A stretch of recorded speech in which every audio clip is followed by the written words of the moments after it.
Welcome to Into Africa. My name is Judd Devermont. I am the director of the Africa program at the Center for Strategic and International Studies. I was the National Intelligence Officer for Africa and worked at the National Security Council. This is a podcast where we talk politics and challenge paradigms. On deck today, Nigerian President Buhari has blocked Twitter. What does it mean for freedom of expression in the region? And Angolan President João Lourenço has been in power since 2017. What has been his record so far? Plus, we talk about U.S. strategies towards Sub-Saharan Africa. What makes a good strategy, and is President Biden following these key principles? So whether you have a history with the continent or you're a newcomer, we want to get you into Africa.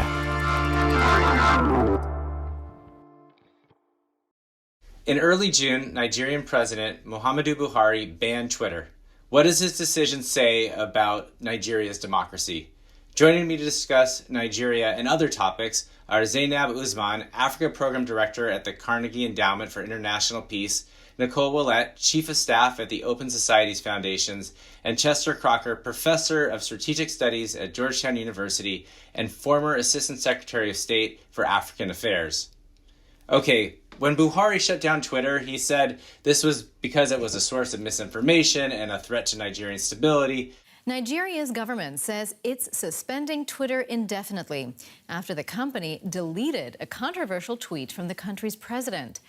In reality, it was a retaliatory action because 2 days earlier, Twitter had deleted an offensive tweet by Buhari in which he said he would treat the Biafran separatists in a language they understood, quote unquote. And now this was widely thought of as a reference to the Nigerian Civil War. President Buhari threw a tantrum and essentially kicked millions of Nigerians off the social media site. Zainab, this is my opinion, but I think this decision says a lot more about the health of the country's democracy and Buhari's intolerance of criticism than it does about a petty, very counterproductive fight with the social media giant. I was hoping you could just put this into context. What does this mean to you? How should we understand what's happening in Nigeria right now? Thanks for having me here, Judd. The whole Twitter-Nigeria standoff or face-off is actually very serious, but also in some ways very comical, right? So you have this this combination of very interesting things going on. But what I would say is that there are various facets to the situation, and I'll mention three of them.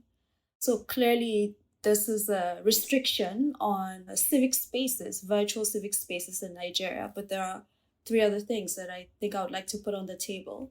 The first is that the ban on Twitter is a culmination of tensions that have been going on between the government and social media platforms, but Twitter in particular. So you see less so of that situation perhaps with Facebook and its other affiliates, I would say, WhatsApp and Instagram, which are still functioning in Nigeria. So with Twitter, most prominently, this was the platform on which the EndSARS protests against police brutality in October, I think, last year. It was the platform on which these protests were organized and coordinated. Twitter was a tool of choice for citizen journalists, activists, and civil society organizations who participated in these protests, but also just more broadly, right? People who often tend to be also critical of government activity or government incompetence or government overreach. So for the Nigerian government in particular, they had that grouse with Twitter that it gave a voice to protesters who, had genuine grievances against the Nigerian police, but also to some people who engaged in violence and vandalism across Lagos. And then the final thing is that from the perspective of the government, or at least what they have explained as the reason why they shut down Twitter, was that this was used also to promote misinformation, sometimes active disinformation and incitement to violence, with Twitter not necessarily taking action all the time. Although to be very clear, the government's rationale using this incidents of misinformation, of incitement to violence, I think that rationale was highly cynical, right? So that is one important facet. And then very quickly, two other things I'd like to mention on this front is clearly this suspension of Twitter is straining the relationship between the federal government in particular in Nigeria and a section of young Nigerians, right? You have a situation where this deterioration in state-society relations is coming most prominently after the NSAS protests, but also just generally with widespread insecurity across Nigeria.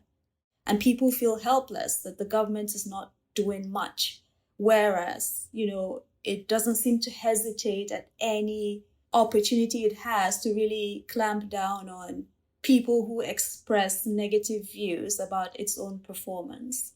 And the ban on Twitter actually has been quite effective in reducing the activity of Nigerians on Twitter.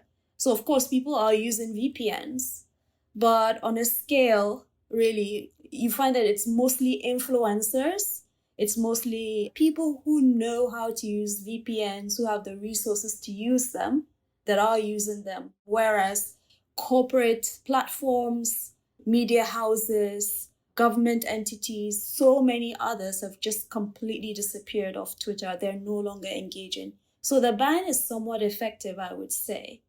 And then finally, I would say that, it just reinforces perceptions that the government is more preoccupied with, in some respects, regime survival than with tackling the serious issues of violent crime and insecurity across Nigeria.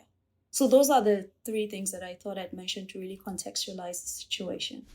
No, I think that's really helpful. And I'm, of course, wondering, how do we get back to good here? I mean, the Nigerian state is losing a lot of money by this. This is exacerbating tensions. And Chet, you have, I think, the distinction of knowing who Buhari was, as well as continuing to follow him today. And when you were Assistant Secretary of State in the 80s, is there anything surprising about what you're seeing today? And as the master diplomat, how do we get a climb down here from this situation? Well, I guess I would start by saying I think this is it's sort of a microcosm of a much, much bigger issue, which is, do we think that Twitter should play God in deciding who gets to speak? And of course, in our own country, we've recently seen Twitter decide to remove a former president from his Twitter account. So I think this underscores something very basic, which is these technologies, social media and related technologies, are actually something which helps to mobilize and empower average people in civil society, but it also empowers governments. And the balance of power between civil society and governments is what's at stake here. And that balance is going to be context dependent. It's not universal, but I'm not sure I would really want to see Twitter playing God globally as to who can speak and who can say outrageous things. And what does it mean to say an outrageous thing? Whose definition of outrage do we care about? And do we think that Twitter are smart enough to know where that line is in Nigeria, but also in Burkina Faso or also in Ethiopia? So I think this kind of is a microcosm of a global problem. Who monitors whom and who is empowered by what? So obviously, this does show a government that is on the defensive. I haven't stayed in touch with Buhari. I'm sure I dealt with him a few times, but he was kind of your standard issue Nigerian military leader. I'm sure he's got some strong points in his history and his bio, and he's probably got some weak points as well. But Nigerian governance strikes me as being exactly as Zainab described it, kind of a mess. I think you make some important points, Chet, about sort of the ability of Twitter to discern, who or what should be removed. I think there's an opening here because I think Buhari was not out of line exactly talking about some of the ways in which the separatists were talking and about insecurity or fomenting insecurity. And there's a face-saving mechanism here in which Buhari brings back Twitter, but Twitter also commits to put more resources into this question around hate speech and provocation that's consistent with their terms of service. But Zainab, this is not just an African issue, right? So we're seeing these crackdowns on social media all across the continent, mindful of what Chet said about having a universal approach. But Uganda, Senegal, Mauritius, Zambia, they've all passed cyber laws. They're all looking to crack down on these online platforms. What is driving these in your mind? Yes, you're absolutely right to say that this is not just a Nigerian phenomenon. In fact, it's not just an African phenomenon. It's quite global. So the VPN company Surfshark released a report earlier in June in which it shows that around 66 countries out of 180 have blocked or heavily restricted access to social media in the past 6 years. And these countries cut across the spectrum of democracies and autocracies, right? It's not a function of regime type. What seems to be happening is that governments are increasingly taking action to regulate the reach of social media platforms for various reasons. And a colleague of mine here at the Carnegie Endowment, who is the director of the India program, described it very nicely. And I'm going to quote him. He said, "We're seeing global norms encountering local resistance in many of these countries." So I thought, that's an interesting frame and an interesting way to look at it. So for Twitter in particular, and of course, social media in general, the way I see it is that we are actually perhaps reaching a tipping point. And I think Chet also made similar points where, we have now new virtual spaces to strengthen civic participation, courtesy of these social media platforms. The moment you have a situation in which the social media company is taking action on what a sovereign has tweeted or has uttered, it just starts getting very, very tricky. So in the case of Twitter in particular, they have deleted tweets of course, notably President Trump. They even deleted his account. But then they've also done similar things to Jair Bolsonaro of Brazil. I think they deleted a couple of tweets, Maduro of Venezuela, and then most recently, Buhari of Nigeria. So, you have to wonder then that the presidents and heads of states of other countries would be looking at this and say, okay, will I be next? And if that is the case, what should I do or what should I be doing? So the way I see it is that we really have crossed a certain threshold and it's not really clear where things are going to head to next. And I suspect that what could happen to Twitter in particular, but social media companies in general, is that they could end up experiencing what I would call the Uber problem. So Uber, the ride-hailing app, at some point it was expanding rapidly and then immediately it started encountering problems across different countries where certain countries just blocked them. So I suspect that we could be entering into that new terrain with Twitter, but we'll see what happens. And then the final thing I'm going to mention here is that, as much as I'm not mincing any words in really criticizing the Nigerian government for the way it has handled this entire situation, I think Twitter itself has to take some responsibility for not being diligent in moderating the spread of fake news, disinformation, hate speech, and very, very importantly, across a number of African countries, influence operations that are coordinated using these platforms. So people, even myself, I have experienced bullying and trolling and all sorts of things. You report accounts, they don't take any action at all. So they also have to take responsibility on that front.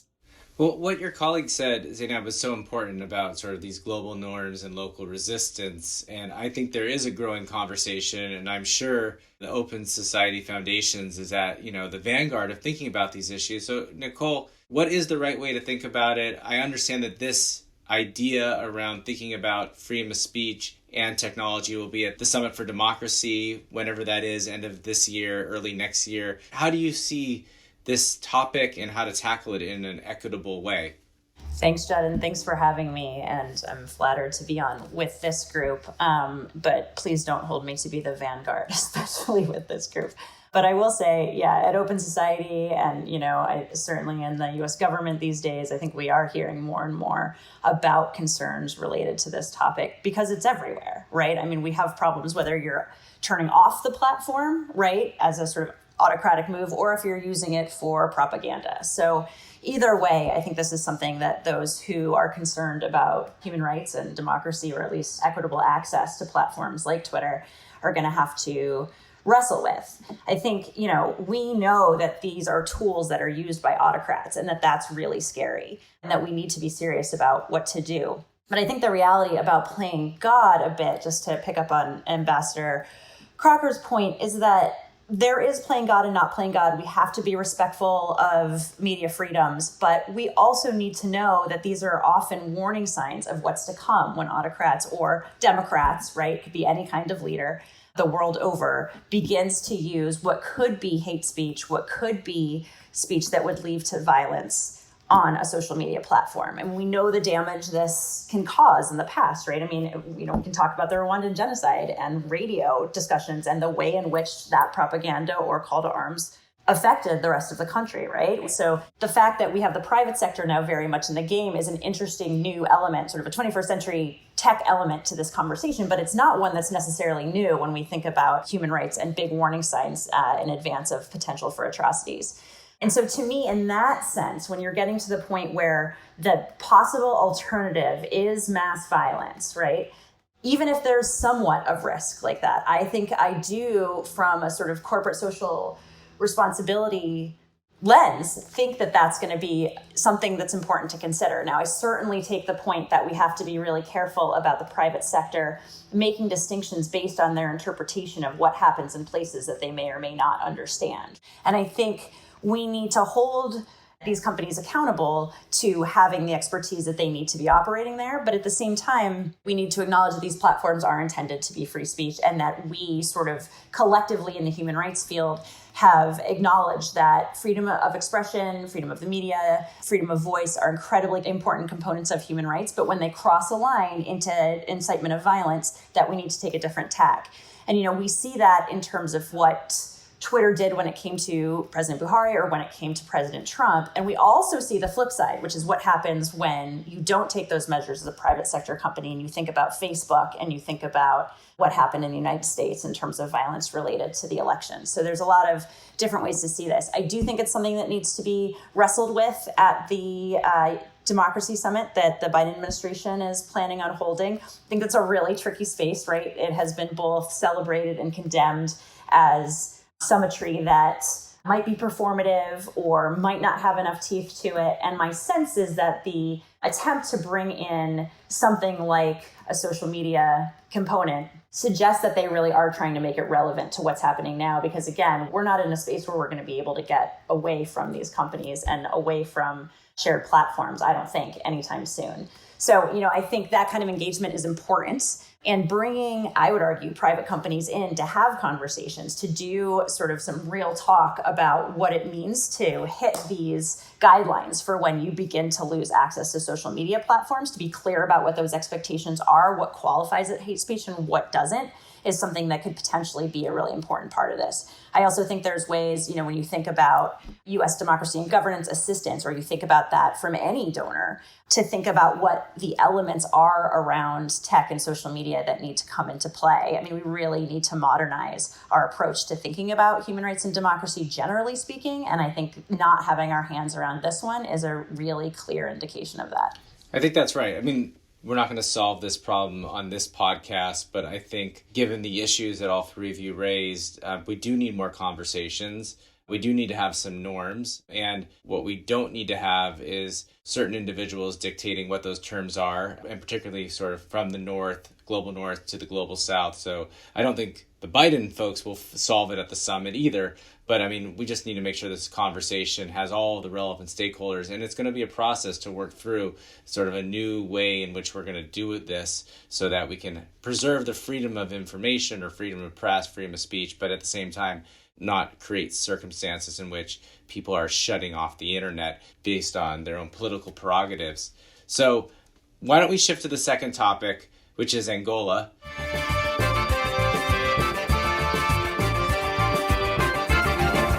And it's been a year since we've talked about this important country. I think that episode that we had, we talked about Lourenço's efforts to recover billions of dollars stolen by his predecessor, Eduardo dos Santos, and the family. In 2018, Angola got a new administration after the exit of Mr. José Eduardo dos Santos, and has since launched an aggressive anti-corruption fight. But I wanted to do maybe just a little bit of a step back. Chet, you're a close follower of Angola. President Lourenço has been in power since 2017. Do you have an assessment of how he's been doing? I mean, how do you take the hype about the anti-corruption campaign and then look at some of the economic decisions he's made, political reforms, if any, his foreign policy leadership. And, where do you think we are with Angola and this leadership team? Well, I think it's a bit of a mixed bag. Of course, on the corruption front, he targeted particular people, his predecessors and the family.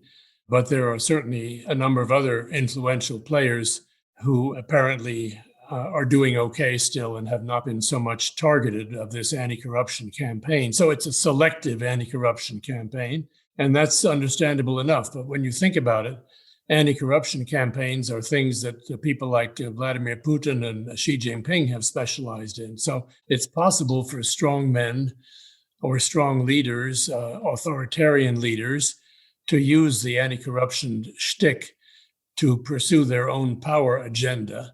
And there may be some of that going on, but at least we can say that Isabel dos Santos is no longer riding high as the richest woman in Africa, which she bragged about publicly in a number of magazine interviews not so very long ago. So that's on the corruption piece. I think the performance, obviously, João Lourenço came into office at a time when oil prices were way down. And so he's been very constrained in terms of what he can do. But more recently, it's not a bad story. I was looking at the recent reports from the fifth review of the EFF with the IMF, and it's a pretty good story. And it looks like Angola's coming out of the woods a little bit on its economic performance. So I think he should get some credit for that. His economic team should get some credit for that. Another point I would stress is that I think Lourenço is very much aware of the fact that he has a major platform as a leader in Central Africa. He has a major platform as a leader in SADC. He's a member of both. Angola is a player in both Central Africa and Southern Africa. And I think because he has the resource base that he has, and because he has the military that he has, he's in a position to play a pretty strong hand selectively when he chooses to do so. And I would just underscore that. We recently saw SADC take a modest step forward in terms of helping figure out what to do in Cabo Delgado in Mozambique. And whether Angola plays a role in that, an active role, I'm not sure, but they should, because Angola has the capacity to do the kinds of things which the Mozambican military does not have the capacity to do. And that's to deploy capable shooters and to have the air support you need to do that and to go after these guys. Whether they do it effectively and whether Nyusi lets them do it effectively, we don't know yet. I think this point about Lourenço's foreign policy is so important and often I think gets underplayed relative to the anti-corruption or the economic story. But Lourenço played an important role in, I think, convincing Kabila to step down. Lourenço deployed Angolans to Lesotho to deal with some of the political turmoil there. And I think time will tell on where it plays out in Mozambique. But this is really important because the Angolans were very reluctant, despite their size of their military and their political heft, to play that role. So I think it's another positive mark for Lourenço. Zainab, I know Angola is a focus country for you. Do you agree? What did Chet miss? What else should we put on the table?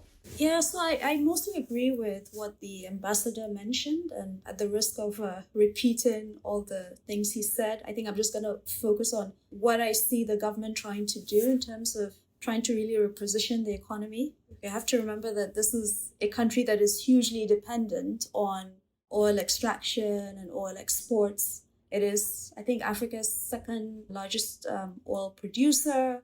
And for that reason, it has been heavily impacted by the collapse of commodity prices in the year 2015. So since 2016, it's been experiencing negative growth rates. And right now, the country is really trying to move from a state-led oil economy to a private sector-driven, slightly more diversified economy. So they've decided to privatize a number of state assets to generate revenue and financing over the next 6 years. And it seems like they are on track to do a number of important and interesting things on that front with support of the IMF. So yeah, I'm keeping an open mind about it, and we'll continue looking at what they're trying to achieve on that front. Okay, we've got a mixed bag.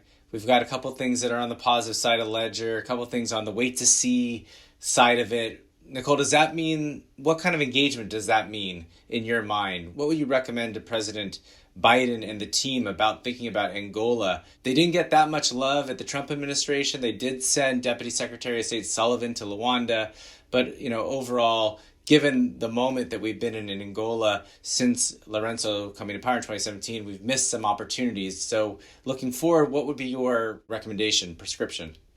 To me, Angola is a country on the continent that is ripe for engagement. I mean, this to me is the moment, and it's certainly the best chance I think we've had in a really long time to seek a conversation that the government in Luanda has been pretty reluctant to have with us for some time. I agree. During the previous Democratic administration, there was an attempt under Secretary Clinton at the State Department to advance a strategic partnership with Angola, in addition to one that we had with South Africa, which is a whole other complex relationship. And I would say that Angola, there was just very little traction. They weren't particularly interested in engaging with us on any number of things, despite some overtures. And then, of course, like you said, in the Trump administration, we actually did have, interestingly, this sort of real overture. And I would love for it not to be that administration that was able to have a conversation with Angolan officials that this administration isn't able to have. And I think there's some real opportunity for that. So yes, I agree that there's a selectivity of reforms here that are complicated. And the Biden administration needs to decide whether those reforms are enough to create this opening. I do think that for quite a long time, the Angolan government did seek some validation from the United States, but that we weren't willing to give them the kind of validation that they sought. And so there was sort of a continual effort to write off that relationship. But now, I mean, as others have said here, they really have some needs. There's a real need for that economic diversification. And I think a government that is much more conscious of that in Angola. Like the ambassador said, there's a stronger military there than there is in a lot of other places on the continent, certainly in SADC. If we're able to start a conversation with the Angolans in a really serious way, there's a lot to talk about. And I think on both sides, for once, right, there's some actual statecraft to this, right? There are things that we would really like to see Angola do that matter in the world and matter to U.S. interests. But there's also a number of things they'd like to see from us in terms of assistance. And I think we're in a position to do that right now. So I would really encourage that engagement. But one way or another, I think a decision needs to be made quite purposefully in terms of how we're going to engage. Chet, do you want to add anything?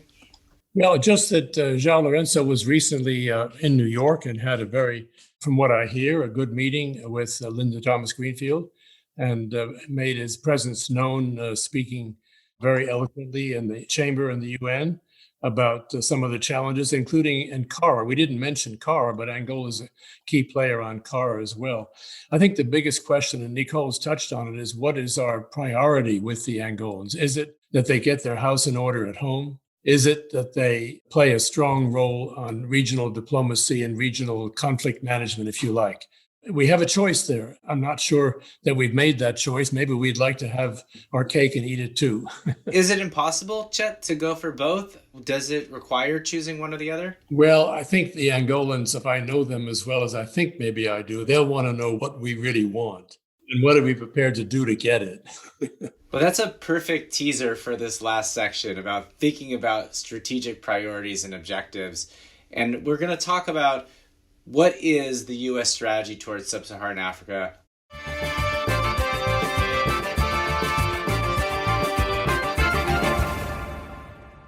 Nicole and I are starting a new podcast. It's called 49, and it's all about the U.S. approach towards the region. The first episodes are going to be available for download and streaming on Thursday, July 15th. We're really excited to share this with you. And I thought maybe, Nicole, just a teaser, why is this worth everyone's time? What should they expect? Well, I think if you care about what's happening on the continent, but you would like it in a bite-sized format, for folks who are like, I think I have to do something on Togo, or I'd really like to understand the historical relationship in Cote d'Ivoire, this is a place where you can go and get fast information, whether you're a journalist or a scholar or someone who just is really interested. And I would come for the sort of insights, particularly those that Judd has dug up from what feels like centuries past in terms of the U.S. and various relationships on the continent. But I would stay for the fun stuff at the end. So we're pretty serious about the issues, but then we also have some conversations about music and food and big ideas, risky ideas. that make it both fun and engaging. I think you sold it. I'm positive we're going to get a huge response. I love that. And what's funny is that we do a lot of prep in that show on the history of U.S. bilateral relations. And the person who probably shows up more than anybody is you, Chet. You are constantly referenced in almost all of these. And that's because of your tenure as Assistant Secretary under Reagan and what you pulled off. For those who don't know of your many accomplishments, you devised this audacious, consequential strategy to get the Cubans out of Angola in return for the South Africans getting out of Namibia, which led to Namibian independence. This was called linkage. And so just to start us off on the right page, Chet, what makes a good strategy? How do you go from conceptualization to implementation? What were the ingredients that allowed you to drive for 8 years towards this, I think many people thought was impossible goal? Well, thank you for setting it up so generously. I think there's a number of basics here about Africa strategy, or for that matter, strategy anywhere. You cannot take on everything. There are lots and lots of issues in Africa and in U.S.-African relations. And I think we have to be somewhat selective and to focus like a laser, as the saying goes, on trying to figure out what problem or problems to prioritize. And there's lots of candidates out there, lots of candidates. So we really have to think about that. Secondly, I think it's very important that we not focus on one country or single countries. We should focus on either groupings of countries that make sense as a kind of sub-regional area of focus, or else functional areas of focus. So you could focus on the Sahel, we could focus on the Horn, we could focus on the Great Lakes, but don't focus on the DRC, or don't focus on Mali, for example. You need to focus more broadly. On the functional side, I can think of lots of good candidates. What to do about fisheries protection, what to do about education for girls, what to do about anti-corruption, what to do about climate, and I'm sure you'll think of lots of others, but you can't do everything. Third point, you need to have lots of leverage if you're going to get anywhere on these problems, and the way to get it is to borrow it. And you borrow it by creating like-minded coalitions of the willing, if you like, or concerts, a term I like to use, to, in effect, create a win-win with lots of other players, or as many other relevant players as you can assemble. So that's a third point. The fourth point is don't give your strategy a name. Is that the death of all strategies, is giving it a name? People will take your strategy's name and they'll turn it upside down and make a mincemeat out of it. So you don't want to do that. Then there also are some organizational points very quickly, Judd. I think it's very important to work inside the interagency and within the State Department to find ways to create buy-in, to co-opt people from the different agencies, and to mainstream your strategy in the African Bureau and not sort of outsource it to some special envoy who's then disconnected from reality apart from his or her special envoy status. And then finally, I would just say it's helpful sometimes to have people in our key embassies around the world who have an Africa responsibility. And that's a decision that needs to be made with the help of other bureaus within the State Department. You mean like an Africa watcher in Beijing? Is that what you mean? And in Moscow, and in London, and in France, and Paris, and so forth. And that way, you actually are building a multi-continental team that focuses very directly on the problems du jour. I'm not saying you can only have a single option. I think there may be room for more than one strategy, Judd, but don't have too many. Well, I guess, Zainab, I want you to, I know it's early days, this is totally unfair, but are you seeing what Chet is talking about, sort of a clear strategy focused on either a couple of countries or a functional issue, sort of setting up the organization in a way, the interagency to drive these policies? I mean, it's been 6 months, 7 months since the administration's come into power. Like, where are you in terms of your own assessment of the strategic sophistication? Yes, so as you rightly mentioned, this is quite tough because obviously this is a new administration and confronting various domestic and global challenges. At the same time, my observation so far is that, of course, there are significant differences that we can see between the Biden administration and the predecessor, the Trump administration. So certainly there's a clear rhetorical reversal, if we can call it that, from the Trump era. There's a clear acknowledgement that, Africa is an important part of the world. There have been also appointments of key personnel, or nominations at least of key personnel in the State Department for the position of ambassador, ambassadors of different countries, etc. But I would say that in certain respects, there are also aspects of the engagement that have been quite limited. So practical engagement, the face-to-face diplomacy and interaction, that seems to be quite limited. Secretary Antony Blinken has still not visited the African continent. He's been to Europe a number of times. He's been to a number of Asian countries. And you have to compare this with also what China is doing, because just in January, the foreign minister of China, Wang Yi, did a 5-nation tour across Africa, right? So we're in a situation where you can actually compare and contrast with what other countries are doing. And it's really not enough to just kind of continue with what has been done in the past. So having said that, a number of things maybe can be done differently. And I'll list 3 that I see from my perspective. So the first is really, I think it would make a lot of sense. It would also help advance US interests to really listen and take into account African priorities. And there are a number of ways to do this. There's the Afrobarometer, which does these regular surveys. And I was looking at the last survey they did across 34 African countries, in which they asked ordinary people, ordinary citizens, what their most important problems are. And the 2 top things they mentioned are unemployment and health. So clearly, any initiative, any intervention, any aspect of the engagement that prioritizes jobs creation is going to be important for African countries, for African citizens. So investments in infrastructure, business support, enhanced trade relations in ways that are beneficial to both parties, something to think about. And more immediately, at least if you listen to what credible African leaders and policymakers are saying, access to vaccines. That is so crucial because that will help power Africa's economic recovery. Right now, the continent is experiencing its 3rd wave, and it's so difficult to acquire vaccines. Supplies are just not even available, even if countries wanted to buy them. Number 2, very quickly, is for the US government to work through regional institutions and not to undermine regional priorities.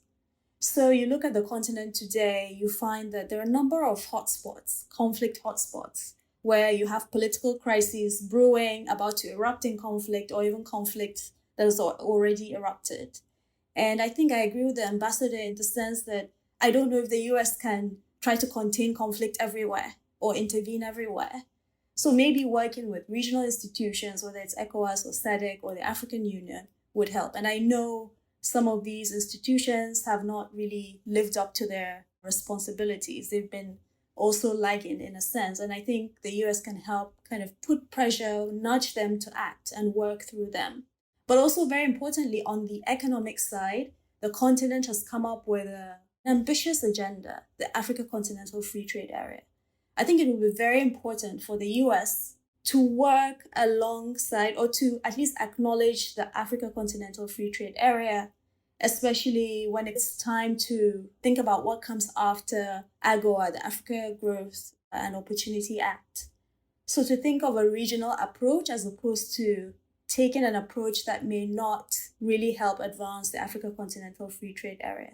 And then finally, final point is really to maybe to have a slightly different mindset when dealing with the African continent, in which the continent is seen as a partner, just as the way the US treats Europe as a partner, and even treats China, even though China is a bit more like it's a competitor, but China is treated as an actor on its own right, as opposed to thinking about the continent just as a recipient of aid or as a humanitarian case. And with that mindset, then, that would help with the selectivity that the ambassador mentioned on areas that align with US interests, in which the US can actively engage on, as opposed to trying to do everything. But it seems to me there's an issue that's really fundamentally, if we try to re-emphasize a return to the democracy promotion agenda. We're playing right into the Chinese game, which is also the game of Museveni and a lot of other people. So we have to decide to what extent do we wave the flag as the world's leading democracy promoters, and in the process, enable more and more African leaders, not their people, but African leaders, to write us off as being somehow over on one side and only interested in promoting our values. It's really dangerous. I think we could go down a slippery slope here if we're not careful. So we have to figure out what are we supporting and promote our values agenda, and how do we do it in a way that becomes African, which is what you were all saying a moment ago. This has to be an African agenda. And what does that really mean when it comes to democracy and democratic values and norms? It's a challenge. I don't have the answer, but it is a challenge we can't avoid. Luckily, Nicole and I have a podcast where we're going to go through each of these countries and talk about these issues. So I can save some of my remarks for the other podcasts. But I thought we would just close, Nicole, with maybe some of the things that we've talked about in the first dozen or so episodes. Are there through lines that you kind of picked up or themes that maybe echo what Chet and Zainab have said, and any of the takeaways that I think we heard consistently from the different folks who have been on the podcast, people like former Assistant Secretary Johnny Carson to several journalists and academics from the region? We have seen a lot of themes come through, despite, I think, a variety of guests who see the continent in a lot of different ways and are based all over the world. And, I think one of the things we're hearing pretty consistently is have a strategy, right? Because this pod is really about the USG and the way that it connects back to various countries. And I think people are hungry to see an articulated strategy for what this administration is going to do. And the themes continue to be similar. It calls for a lot more engagement, for more personalized attention, for more real economic discussion. I mean, Zainab just mentioned a few ways in which that can become real. Having smarter security policies, being really careful about how we approach human rights issues, wrestling with what is a Defense Department drawdown on the continent amid a lot of serious extremist threats. Thinking about how we engage better with civil society. We do have a number of civil society activists and journalists who have come on the show, and they are very clear that those voices should be some of our guiding lights. And I think when you think about Angola, for example, like we talked about earlier, where we need to think about where the boundary is for how to engage and when to engage. Civil society has a lot of really important opinions on that. That is true also, of course, on the disinformation conversation we just had, right? Where in addition to the tech companies weighing in, we really need civil society to be informing them and governments about how to approach these issues. I think we're also really hearing a call across that podcast for big moves, right? I mean, what can this administration do that's different? Judd, you have railed on this for a long time, and I think there are many who support you. I mean, should we be considering UN reform in a real way, something that we've never wanted to do despite calls from the continent? Should we be thinking about quadrupling democracy and governance assistance so we're really back in that game? Should we be, and I think Zainab, again, really talked about this, how do we engage with the region in a smart way? And then because we really do know that personnel is a big part of policy, to Ambassador Crocker's point, how do we go ahead and reward foreign service, the civil service, in ways that signal that working on Africa is just as important as working on anywhere else in the world? That has not historically been the approach. I think we've had some real exceptions to that because we've had such extraordinary diplomats step into the space.